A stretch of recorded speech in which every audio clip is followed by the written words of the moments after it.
Hey everyone, like, subscribe, and hit the bell icon so we can uncover today's jaw-dropping story together. Before anyone knew his name, before police reports and body cam footage, before the headlines called his mother heartless, there was a little boy who slowly vanished from the world, and almost no one noticed.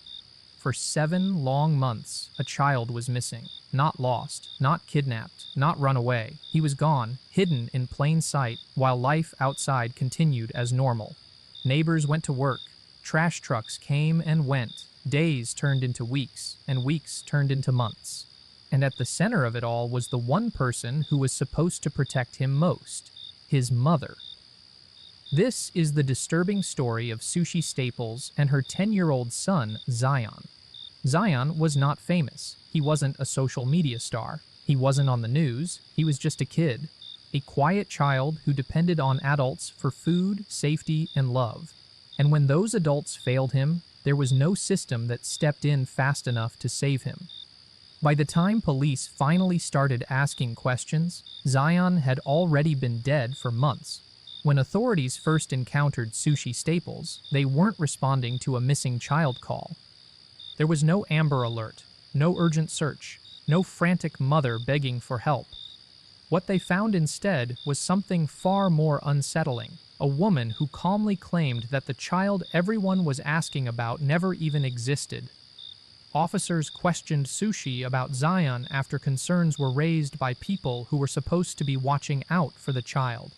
School officials, social services, people who noticed that a boy who once existed on paper had suddenly disappeared from real life. When asked where her son was, Sushi didn't show fear. She didn't cry.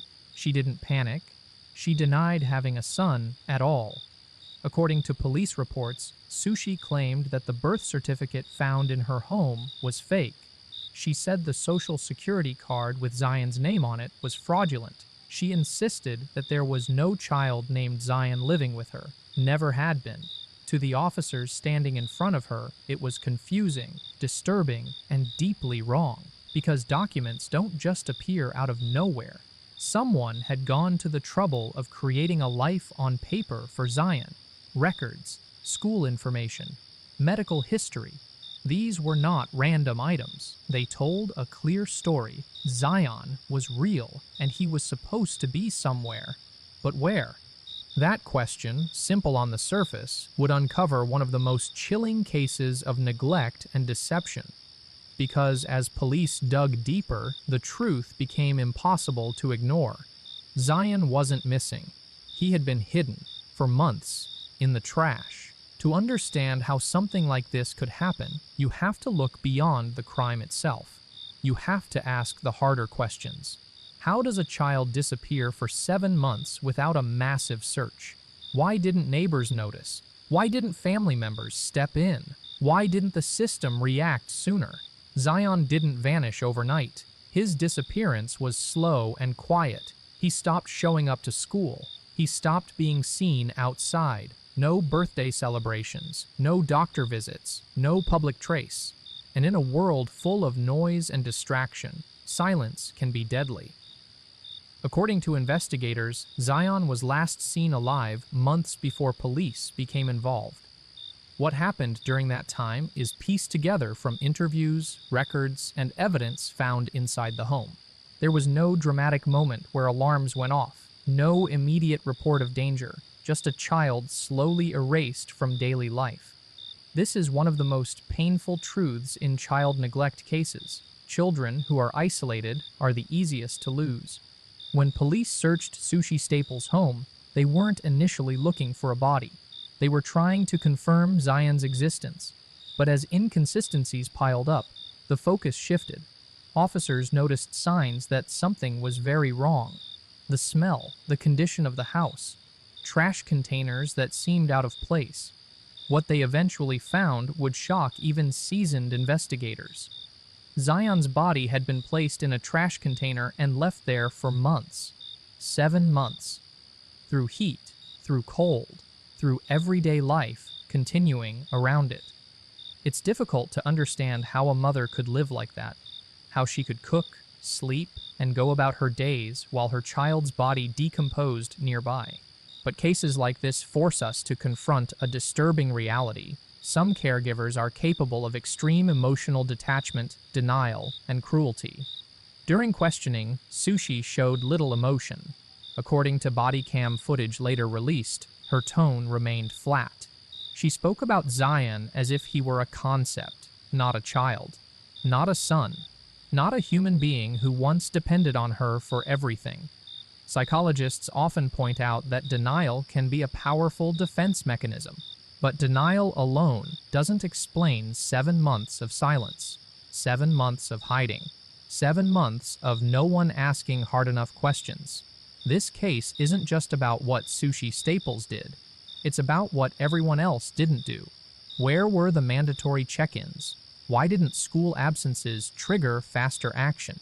How did a child disappear without an immediate welfare check? These questions come up again and again in cases involving long-term neglect. Zion's life fell into the cracks between systems, education, social services, community awareness. Each one assumed someone else was watching. No one was, and Zion paid the price. As investigators continued to build the case, more details emerged about the environment Zion lived in. Reports described neglect, instability, and warning signs that, in hindsight, were impossible to ignore. But hindsight doesn't save lives. Action does. The discovery of Zion's body marked the end of the search, but the beginning of accountability. Charges would follow, court proceedings would begin, and the public would finally learn the name of a boy who had been invisible for far too long. But even now, one question hangs heavy over this case. If someone had acted sooner, would Zion still be alive? This story is not easy to hear. It's not meant to be. It's meant to remind us that children don't disappear on their own. They are failed, slowly, quietly, often right in front of us. And as we continue deeper into this case, we will uncover how a mother's lies held up for 7 months, how the system missed critical chances to intervene, and what this tragedy teaches us about the cost of looking away. Because Zion deserved more than silence, and his story deserves to be told. At first, people assumed Zion's absence had an explanation. Children miss school all the time. Families move. Parents homeschool.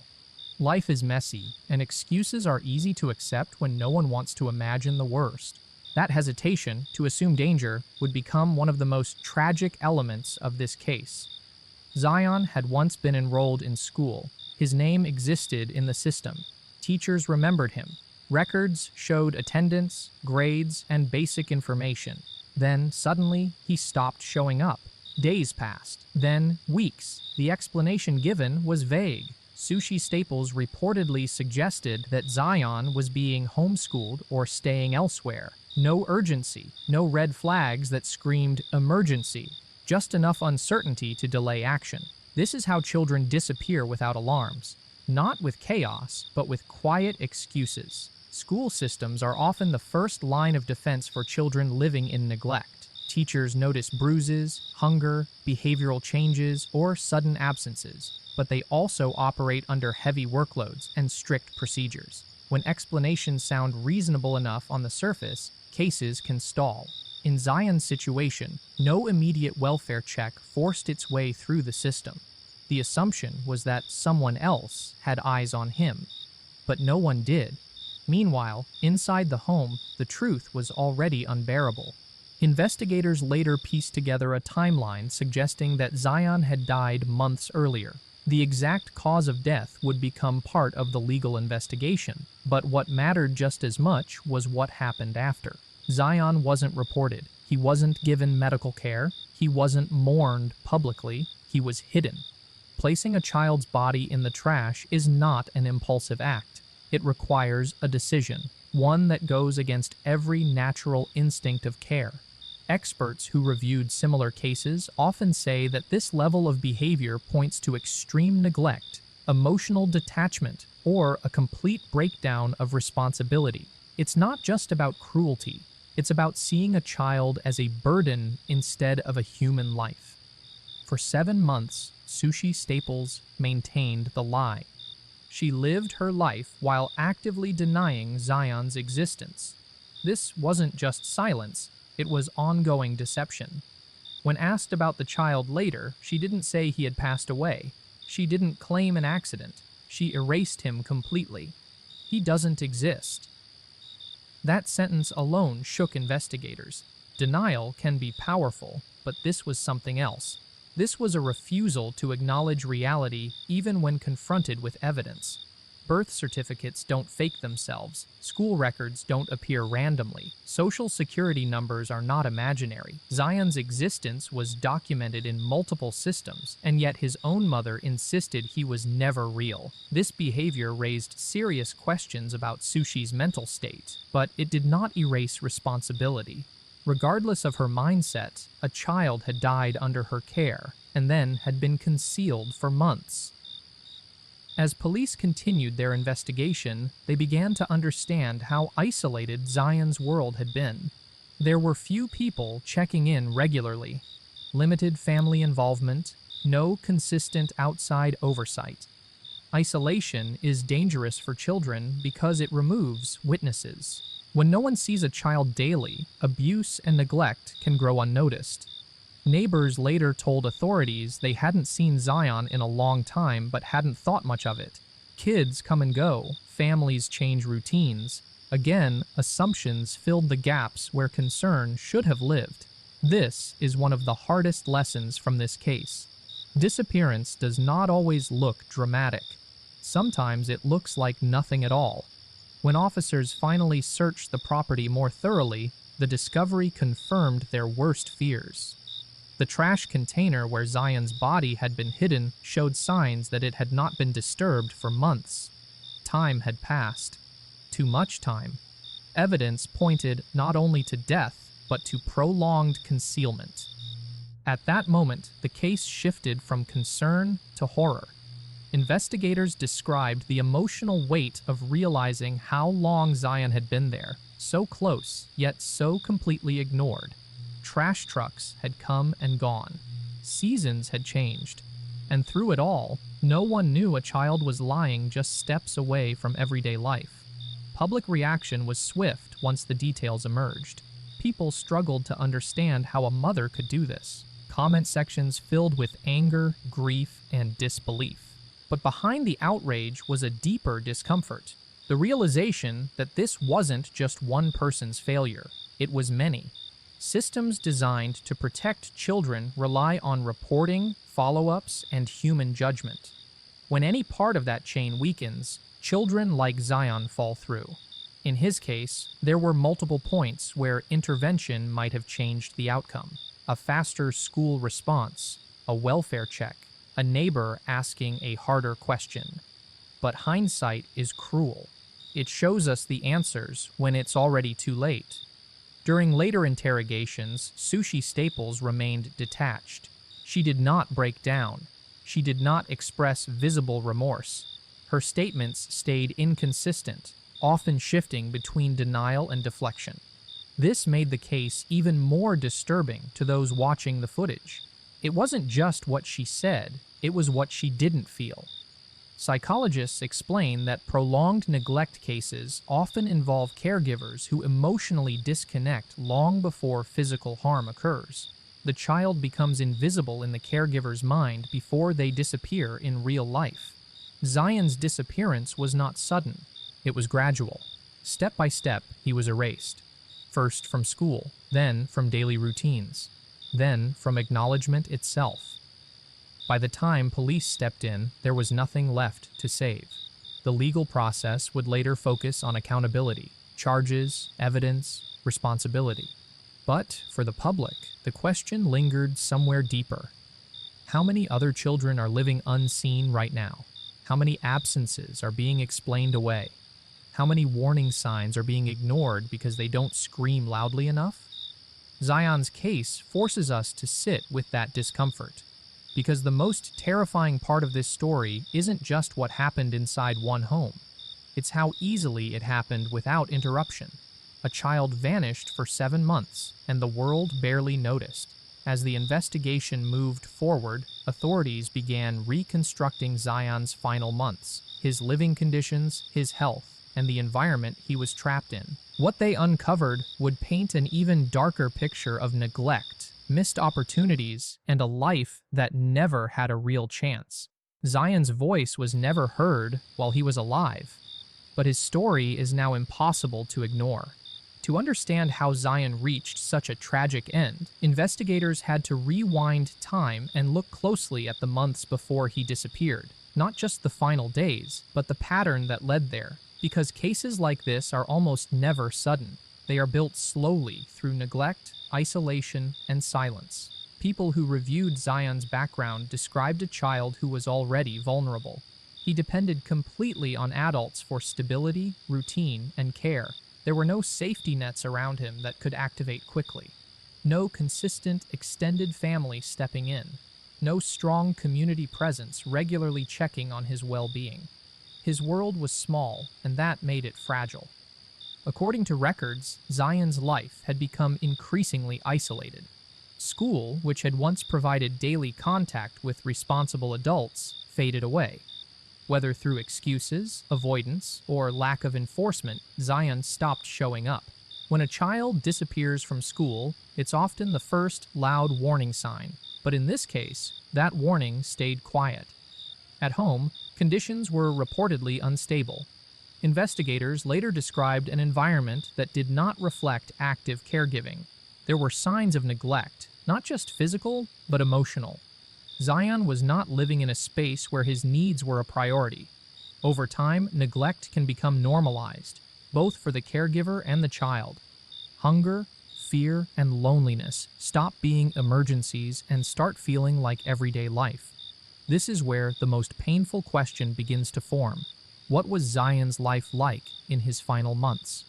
Though details remain limited, experts say that children in similar situations often suffer in silence. They don't always show visible injuries. Instead, they shrink. They become quiet. They learn not to ask for help because help rarely comes. Zion had no platform to speak from. No audience. No one truly listening. When investigators examined timelines, they found that Zion's death likely occurred months before anyone raised serious concerns.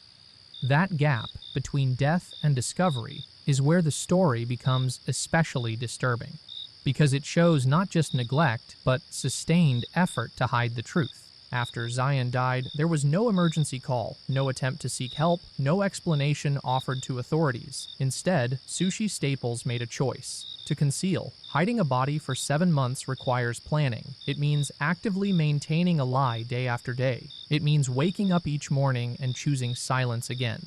This wasn't a single moment of panic. It was a long-term decision to erase a child's existence. Investigators believe that Sushi structured her life around that lie. She avoided contact that could raise questions. She deflected inquiries. She denied documents. She rewrote reality to protect herself, not her child. When confronted later, she didn't describe Zion as someone she loved and lost. She described him as something that never existed. That level of denial shocked even seasoned detectives. It suggested that Zion had been mentally erased long before he was physically hidden. Experts in child abuse cases often explain that extreme neglect begins with emotional detachment. A caregiver stops seeing the child as an individual. The child becomes a responsibility, then a problem, then a burden. Once that mental shift happens, the risk of harm increases dramatically. Zion didn't just die, he was abandoned emotionally before his life ended. The role of the system cannot be ignored here. There were moments where intervention might have changed everything. School attendance systems flagged his absence, but follow-up lacked urgency. Social services were not alerted quickly enough. No forced welfare check broke through the fog of excuses. These gaps are not unique to Zion's case. They exist everywhere. Overloaded systems, limited resources, human judgment calls that lean toward benefit of the doubt. And when those systems hesitate, children pay the price. Neighbors later admitted they hadn't seen Zion in a long time. Some assumed he had moved, Others assumed homeschooling. No one wanted to accuse a mother of something so unthinkable. That hesitation, the fear of being wrong, is often what allows abuse to continue. In true crime, we often focus on the shocking discovery, but the real story lives in the months before, where small decisions add up to irreversible outcomes. Zion's disappearance was not invisible, it was just ignored. As the investigation deepened, authorities examined Sushi Staples' behavior after Zion's death. They noted a lack of grief, no mourning, no acknowledgement of loss. Her focus remained on denying responsibility rather than explaining what happened. This emotional flatness raised questions, but it did not change the reality of the crime. Mental health issues may explain behavior, but they do not excuse it. A child was owed care, protection, and dignity. Zion received none of those in his final chapter. When the truth finally surfaced, the public struggled to reconcile the image of a parent with the reality of what had occurred. But child neglect cases often don't look like monsters. They look like ordinary people failing quietly behind closed doors. That's what makes them so dangerous. Zion had no voice in his own story, no chance to tell someone he was scared, no opportunity to escape. The systems meant to protect him failed to notice until there was nothing left to protect. And once his body was found, the story shifted, from searching for a missing child to understanding how long the world had looked away. 7 months is not just a number. It's 7 months of missed chances, 7 months of unanswered questions, 7 months where a child was gone, and no one forced the truth into the light. As authorities prepared to move forward with charges, one truth became clear. This case was never just about one woman's actions. It was about how easily a child can vanish when neglect meets silence. And in the next phase of this story, we will confront what happened after the discovery, the legal consequences, the courtroom battles, and the uncomfortable truths this case exposed about child protection systems and society itself. Because justice, when it comes late, carries a heavy weight, and Zion deserved better, long before his name ever made the news. Once Zion's body was discovered, the case moved from quiet concern to national outrage. What had been hidden for months was now impossible to ignore. Investigators, prosecutors, and child welfare officials were forced into the spotlight, and so was Sushi Staples. The question was no longer whether a crime had occurred, but how severe it was, and how much responsibility could be proven in court. Authorities began building their case carefully. In situations like this, emotion alone is not enough. Prosecutors needed facts, timelines, evidence, and intent.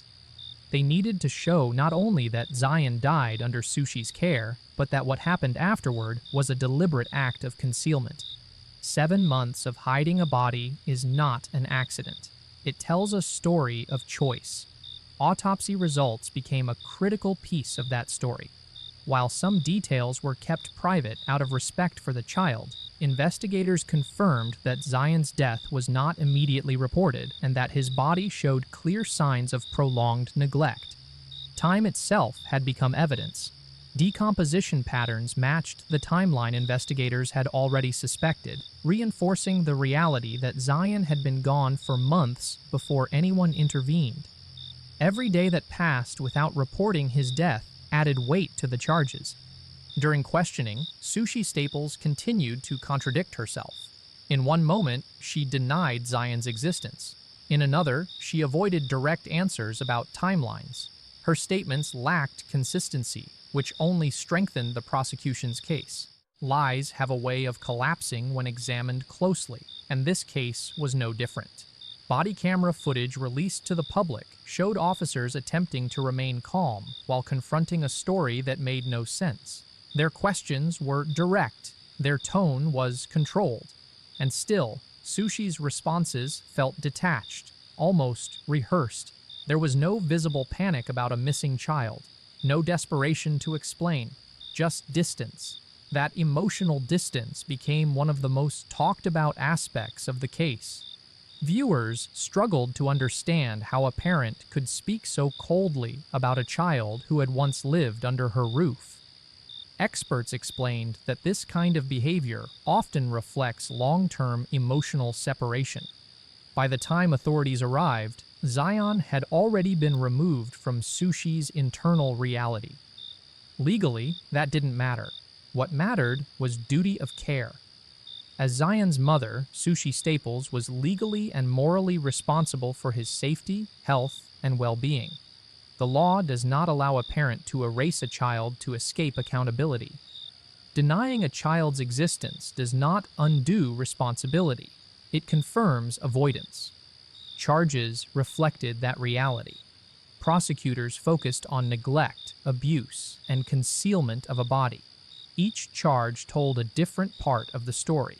Neglect addressed the conditions Zion lived in. Abuse spoke to the failure to protect. Concealment addressed the deliberate choice to hide the truth for months. In court filings, the timeline became clear. Zion had been alive, then absent, then dead, while life around him continued. That timeline was supported by records, witness statements, and physical evidence.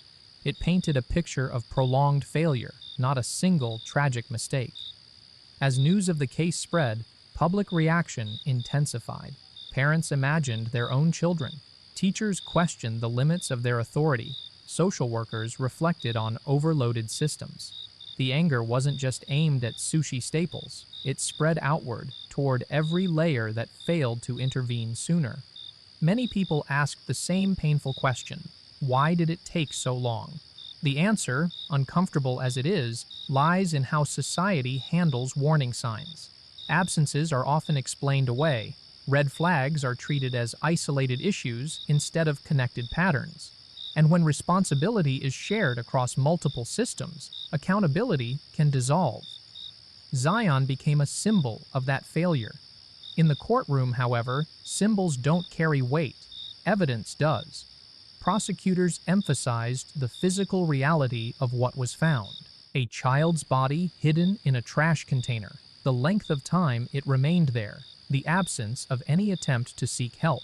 These facts spoke louder than emotion ever could. Defense arguments attempted to shift focus. Mental health was raised. Stress was mentioned. But none of it changed the central truth. Zion was a child who depended entirely on an adult who failed him completely. Mental illness may explain behavior, but it does not excuse harm. Courts often consider it as context, not justification, and in this case, the harm was undeniable. As proceedings moved forward, the judge faced a difficult task, balancing legal standards with a crime that deeply affected the public conscience. This was not a case that would be forgotten quickly. It challenged assumptions about motherhood, responsibility, and trust.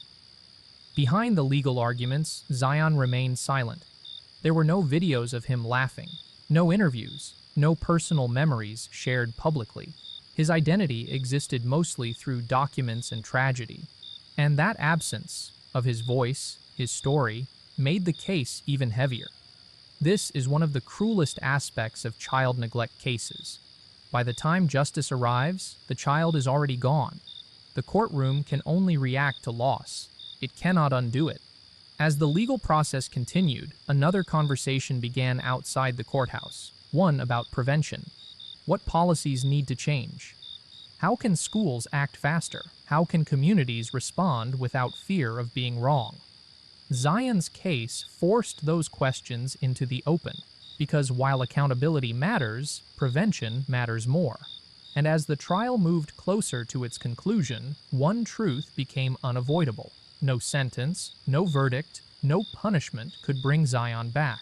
Justice would be symbolic, not restorative. The real lesson of this case lies not in the courtroom, but in the warning signs that came long before it. And in the next chapter of this story, we will confront those missed signals directly, examining what could have been done differently and how many other children might still be waiting for someone to notice they're gone.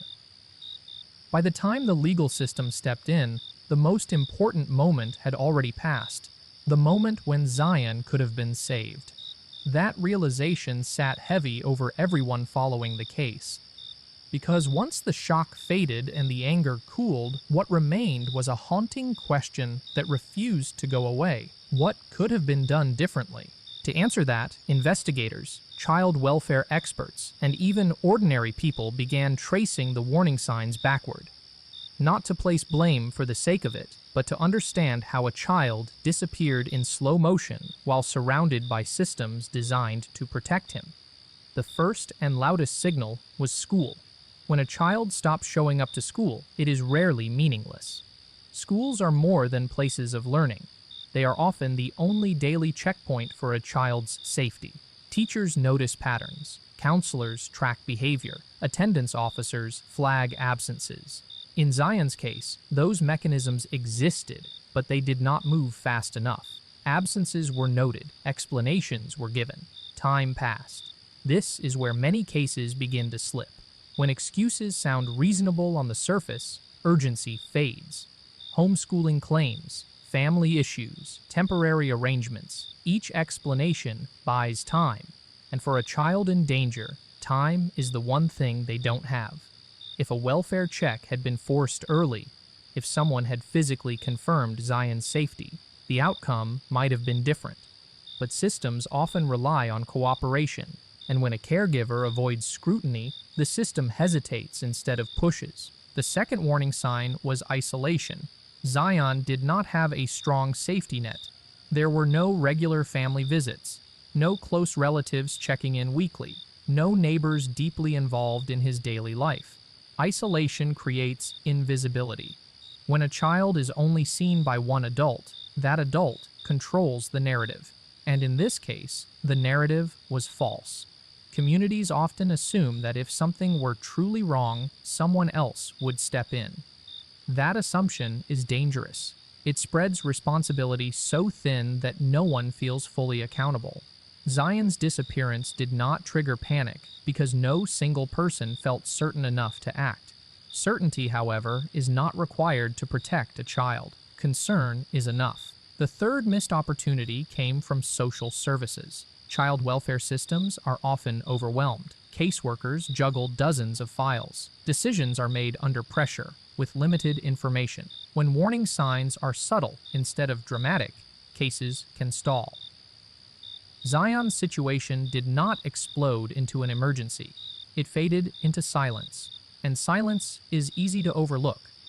Experts often say that the most severe neglect cases don't begin with violence. They begin with neglect that feels manageable. A missed meal, a missed school day, a missed appointment. Over time, those misses stack up, and the child becomes less visible with each one. That is what happened to Zion. Public reaction to this realization was intense. Many people admitted they had assumed child protection systems were stricter than they actually are. Others shared stories of similar situations they had witnessed but never reported because they didn't want to be wrong or intrusive. Zion's case exposed a painful truth. Protecting children requires discomfort. It requires asking hard questions. It requires challenging explanations that don't quite add up. It requires acting before proof is complete, not after tragedy confirms it. The role of neighbors and community members also came under scrutiny.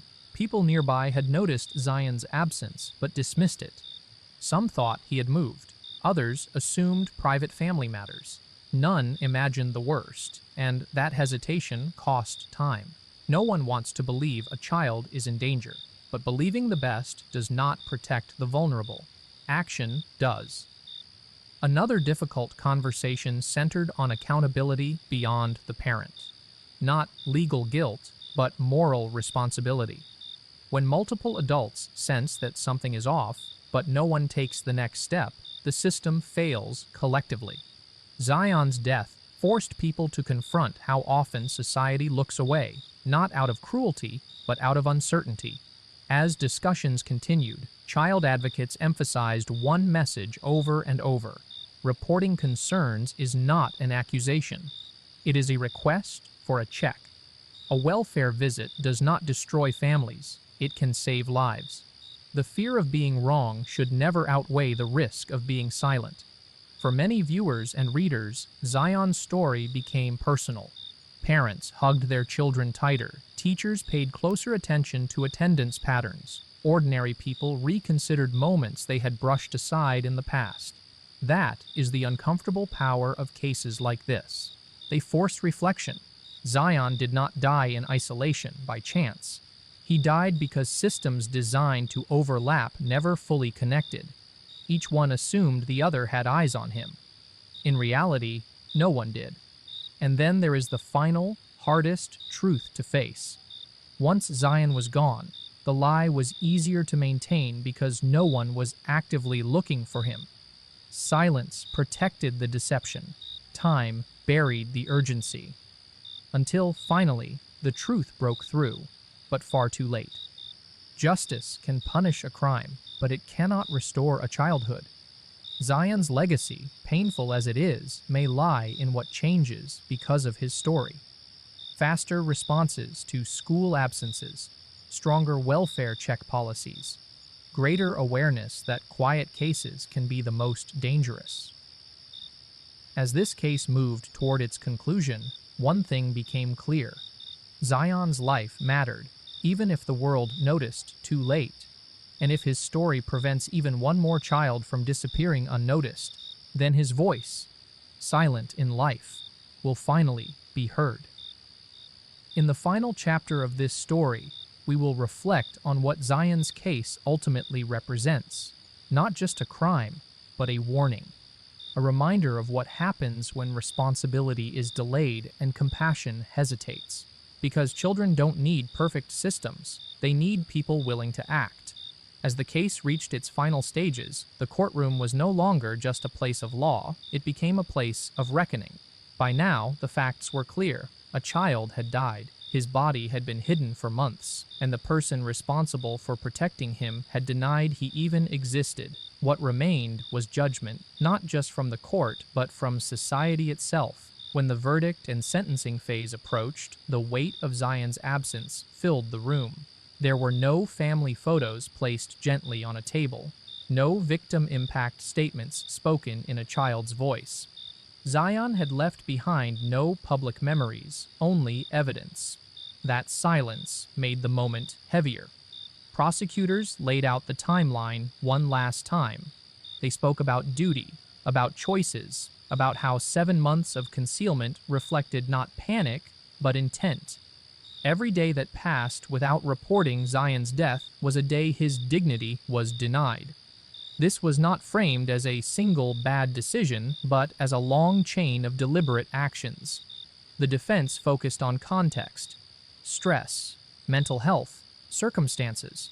But even in those arguments, one truth could not be erased. Zion was a child who relied completely on an adult who failed him in every possible way. Context did not change that reality. When the court delivered its judgment, it was not described as victory. There are no winners in cases like this. At best, there is accountability. At worst, there is only confirmation of loss. The sentence could never equal the life that was taken, but it stood as a statement that erasing a child does not erase responsibility. Public response to the outcome was mixed. Some felt the punishment was too light. Others felt no sentence could ever be enough. But nearly everyone agreed on one thing. The real tragedy happened long before the courtroom doors opened. Zion's story sparked conversations that reached far beyond this single case. Parents asked harder questions of schools. Teachers reviewed attendance policies. Social workers spoke openly about burnout and lack of resources.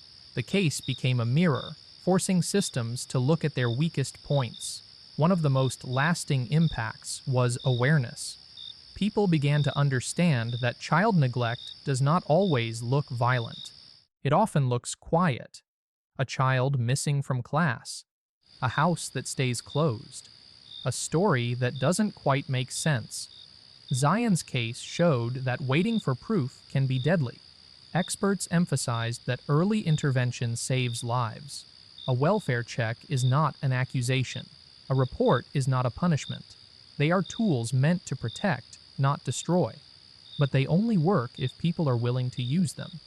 For many, this case changed how they view responsibility. It challenged the idea that child safety belongs only to parents or professionals. It reminded everyone that community matters, that noticing matters, that asking one more question can make all the difference. Zion did not have a crowd of people advocating for him while he was alive, but in death, his story reached thousands, even millions. That attention cannot save him, but it can change how others are seen.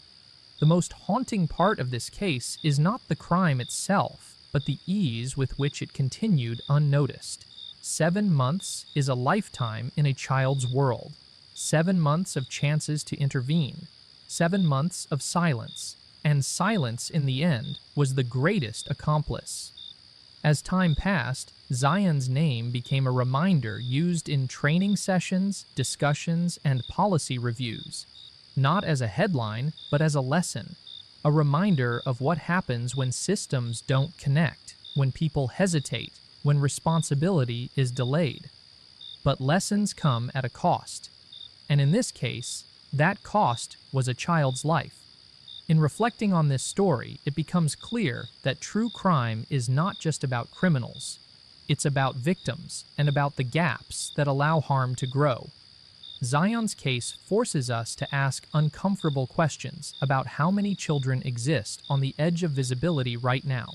Because Zion was not invisible by nature. He was made invisible.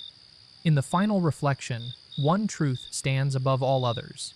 Children do not disappear on their own. When they vanish from view, it is because the people and systems around them failed to hold them in sight. Zion's life was short. His suffering was quiet. But his story now carries a message that is impossible to ignore. Pay attention, ask questions, act early, because the cost of waiting is measured in lives. And in the final chapter of this story, we will remember Zion not just for how he died, but for what his case demands of all of us: awareness, courage, and responsibility before it's too late. In the end, when the headlines fade and the courtroom empties, what remains is a single truth that cannot be argued away. A child lived, suffered, and died without the protection he deserved. Zion's story does not end with a sentence being handed down. It ends with a question that now belongs to all of us. What will we do differently because he existed? Zion was not born into tragedy. He did not arrive in the world marked for harm. He became a victim because the people and systems around him failed to see him as urgent, as fragile, as needing protection right now. His death was not a sudden shock. It was the result of neglect that grew unchecked, hidden behind silence and excuses. What makes this case so painful is how ordinary it began. There were no alarms at first, no dramatic warnings, just a child slowly disappearing from daily life. School attendance fading, sightings becoming rare, questions left unasked. And that ordinary beginning is what makes the ending so devastating. When people talk about Zion now, they often say, "How could no one notice?" But the harder truth is this: people noticed, they just didn't act. They assumed. They waited. They trusted that someone else was responsible. That quiet passing of responsibility created the space where neglect turned deadly. Zion's mother tried to erase him, but she could not erase the impact of what happened.